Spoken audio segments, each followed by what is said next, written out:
सविनय जय महाराष्ट्र। दोस्तों, रमज़ान महीना शुरू होने में बस कुछ लम्हे बचे हैं, मगर कोरोना के चलते हुए इस साल का जो रमज़ान है वो बाकी सालों से कुछ अलग है, क्योंकि काफ़ी दिक्कतें हैं, मगर दिक्कतों में भी इबादत करना और खुदा तक पहुंचना और खुदा के ज़रिए खुद को समझना, ये किसी भी मज़हब का मेन मोटिव रहता है और शायद वही हमें इस रमज़ान में हासिल करना है। ओपीडी में कई पेशेंट पूछते हैं कि मुझे डायबिटीज़ है, मैं रोज़ा रख सकता हूँ क्या। प्रेग्नेंट लेडीज़ पूछते हैं कि मुझे चौथा महीना चल रहा है, हमें रोज़ा रखना चाहिए नहीं रखना चाहिए। अभी ये मसला दोनों होता है, मजहबी होता है और मेडिकल भी होता है। तो आज खास तौर पे हमने अपने स्टूडियो में बुलाया डॉक्टर मोहम्मद जीशान को। डॉक्टर जीशान ये खुद फिजिशियन तो है ही है, मगर वो मदरसे में पले बढ़े हैं और इस्लाम के अच्छे जानकार हैं। तो ये मेडिकल और मजहब, ये दोनों का कॉम्बिनेशन हम कैसा कर सकते हैं और इस रमज़ान को बहुत अच्छी तरीके से कैसे मना सकते हैं, इसके बारे में उनसे कुछ सवालात हम करेंगे।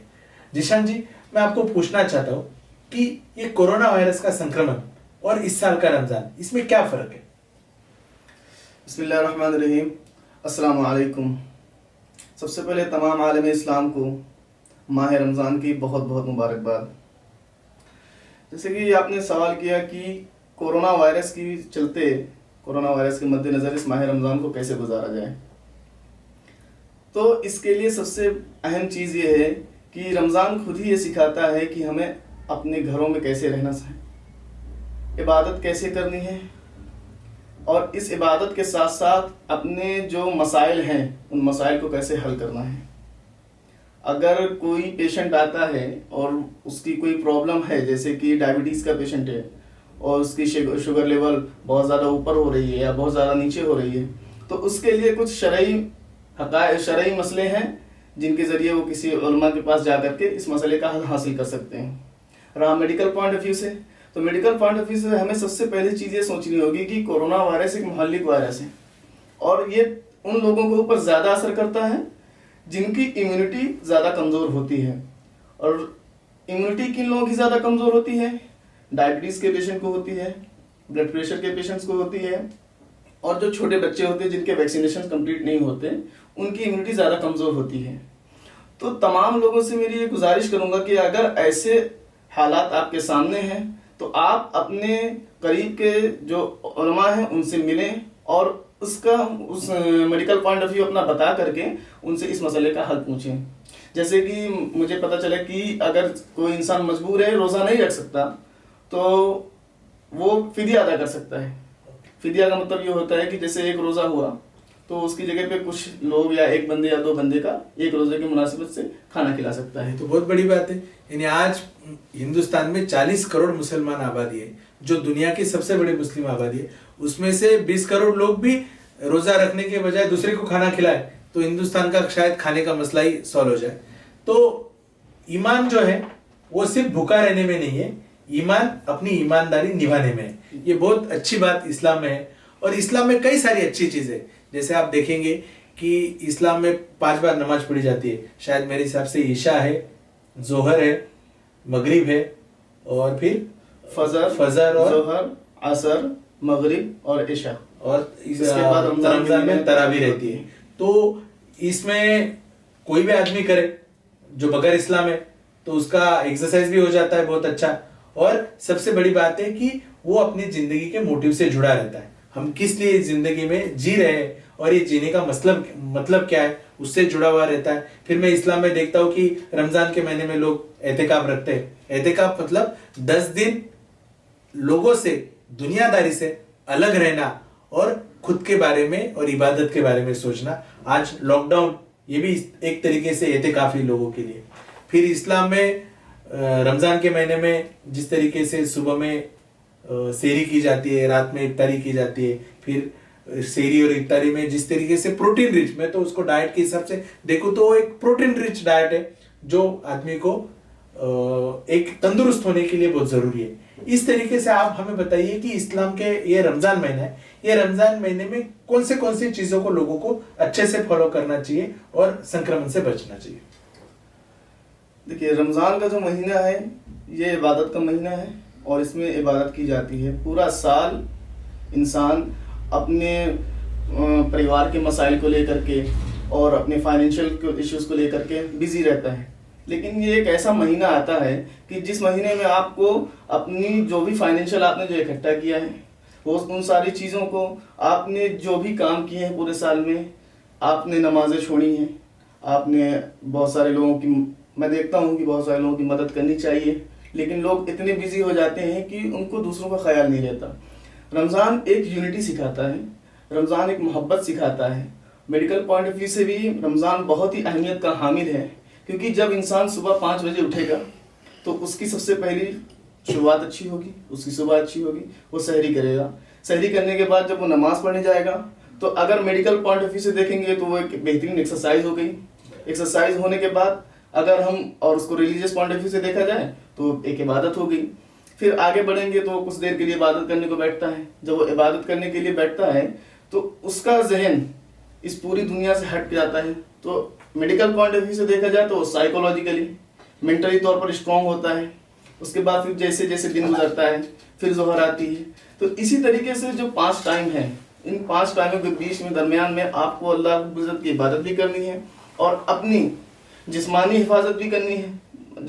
अपनी जिस्मानी हिफाजत से मुराद ये है कि हमने जो पूरे साल किए, बहुत सारा ऑयली खाते हैं, स्पाइसी खाते हैं, लेकिन इन सारी चीज़ों से हट करके जो एक चीज़ आती है वो चीज़ आती है तरावी कि अब ये जो रमज़ान के अंदर जो मसला इस बार कोरोना वायरस की वजह से हुआ है कि तरावी नहीं हो पाएगी मस्जिदों के अंदर। वो घर में पढ़ सकते हैं, बिल्कुल पढ़ सकते हैं, घर में पढ़ सकते हैं। तो अगर नमाज पढ़ने के लिए, तरावी पढ़ने के लिए गर्दी करने की या मस्जिद में जाने की जरूरत नहीं है। अभी फिलहाल अगर मुनासिबत नहीं है, मौका नहीं है जाने का, तो आप बिल्कुल अपने घर में पढ़ सकते हैं। अगर आपके घर में 5 लोग हैं, एक बंदा इमामत कर सकता है, क्योंकि हर मुसलमान के घर में एक बंदा तो ऐसा है जिसको कुरान की कुछ आयतें, कुछ सूरतें जरूर याद हैं।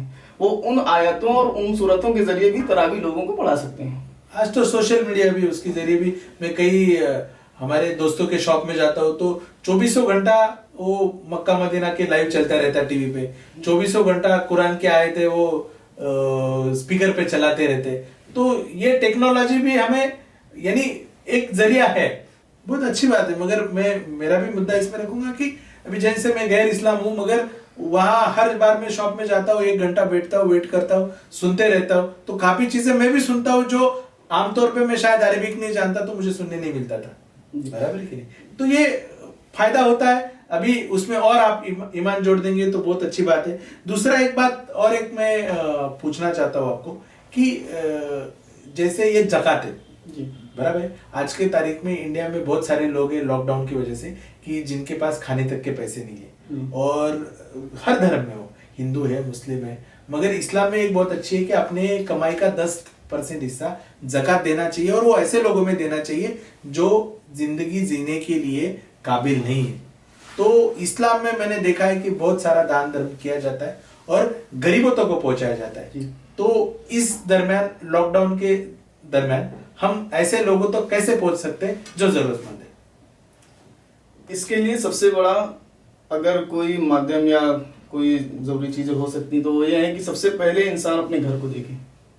अगर वो ज़कात का मुस्तहिक है तो घर के बाद फिर उसका पड़ोस आता है, वो अपने पड़ोस में देखे। अगर उसके पड़ोस के घर में कोई इंसान भूखा मर रहा है और वो 1 लाख का चंदा, किसी ये 1000 रुपए का चंदा, लाख रुपए का चंदा है, जितना भी उसकी मर्जी है, जो उसकी ज़कात निकल रही है, वो बाहर भेज देता है, मुंबई भेज देता है, तो मैं उनसे ये गुजारिश करूंगा कि पहले आप अपने फैमिली को देखें। इस्लाम में तो पहले ये है कि अपनी फैमिली को देखें।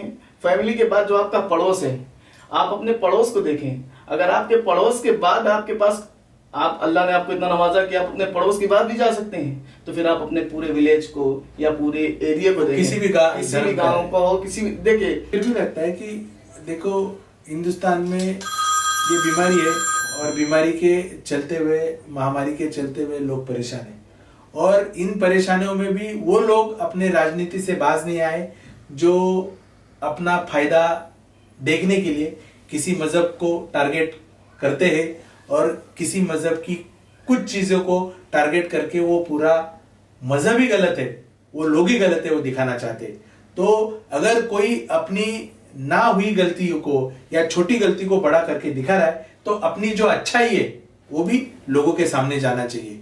और इसीलिए मेरे इस्लामी भाइयों से गुजारिश है कि भाई ये कोरोना का जो संक्रमण है ये जानलेवा तो है ही है, मगर ये अपने देश के ऊपर एक बहुत बड़ा हादसा है देश के साथ में नहीं, पूरी दुनिया के साथ इसके जो मसला है ये पूरी दुनिया का मसला है। और उसको किसी राजनीतिक पार्टी को या किसी प्रशासन को नहीं लड़ना है, तो हर आदमी को अपने खुद के तौर पे लड़ना है और हम खुद अपने तौर पे ये लड़ाई में शामिल हो और इस तरीके से ये रमजान मनाए कि बाकी जो लोग हैं जो गलत ठहराने पे आमादा है उनको भी सीख मिले कि ये सही इस्लाम है और इसको अगर कोई गलत कह रहा है तो वो बंदा गलत है। इस तरीके से हमें इस रमजान महीने को बहुत खुशियों के साथ मनाना है, अपने घर में रह के मनाना है, अपने दोस्तों के साथ और अपने फैमिली के साथ मनाना है। और याद रहे सोशल डिस्टेंसिंग का हमें याद रखना है। वजू तो आप करते ही है, 5 बार वजू करते तो 50 बार करिए, पानी से करते हैं तो साबुन के पानी से करिए, सैनिटाइजर के साथ करिए। इस्लाम में बहुत अच्छी चीजें, मैं तो यानी आज वो जेड किट देखता हूँ या पीपी किट देखता हूँ तो मुझे बुरके की याद आती है। आज लोग हाथ धोने के पीछे पड़े। इस्लाम में तो 5 बार नमाज पढ़ना और 5 बार वजू करना है, कुछ भी गलत चीजों को हाथ लगाए तो फिर वापस पाक होना है। यानी कहीं ना कहीं हमें अपने धर्म ग्रंथों में वही चीज बताई गई है